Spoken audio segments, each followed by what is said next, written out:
local Big Lots. For those of you guys that don't know, Big Lots went bankrupt not too long ago.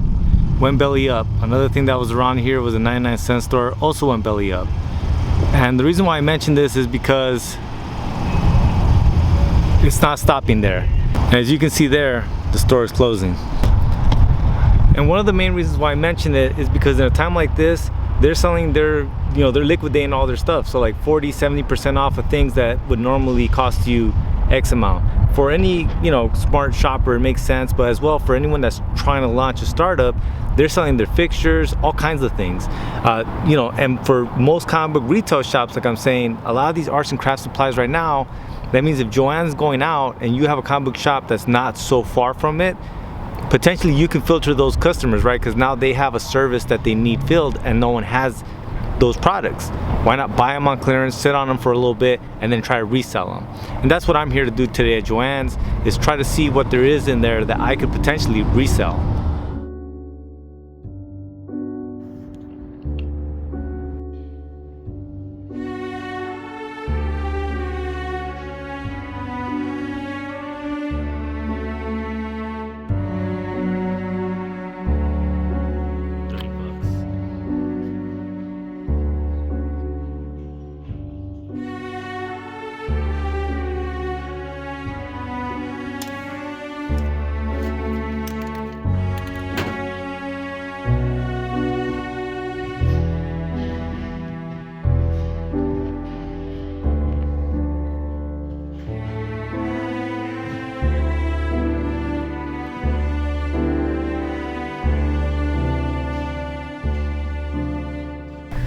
Oh man, it was definitely a sad sight in there, but as you can tell, even the fixtures are on sale.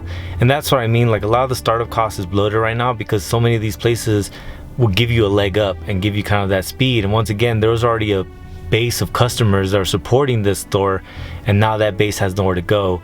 And so like for an art shop or a comic book store or a bookstore to start trying to kind of filter in that customer base into their shop, it wouldn't be rough. And at that, like I said, you can get the stuff that they're liquidating to attempt to resell it in your store. So even that potential risk is a little shorthanded.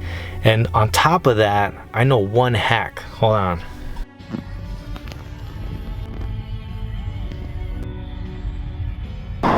One of the other hacks that I know is that a lot of times when the stores are going belly up like this, they start to toss out a lot of shit that they think they can't sell. And then for anyone that's willing to do some dumpster diving,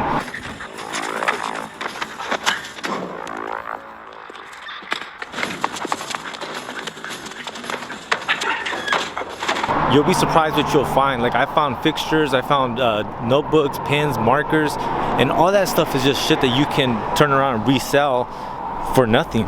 You know what I mean? And if you don't want to resell it, then ultimately, you can just, give it away or use it.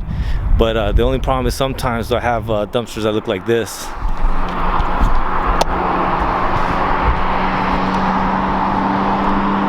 So at that point, you kind of have to jump in there.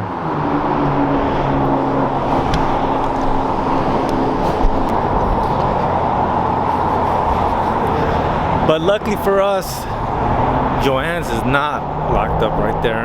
It's actually right over here, and it's open for us to look at what they're throwing away.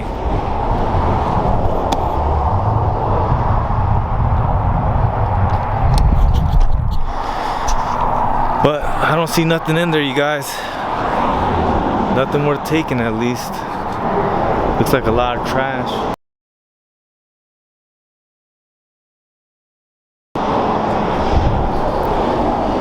But we'll keep checking to see where the come up comes from. Alright guys, as always, my name is Rich. Thanks for watching. Go ahead and like the video, subscribe to the channel. Don't forget, there's going to be a link in the show notes to feralpublication.com where you guys can pick up all the crazy shit we're making. Alright guys, lates.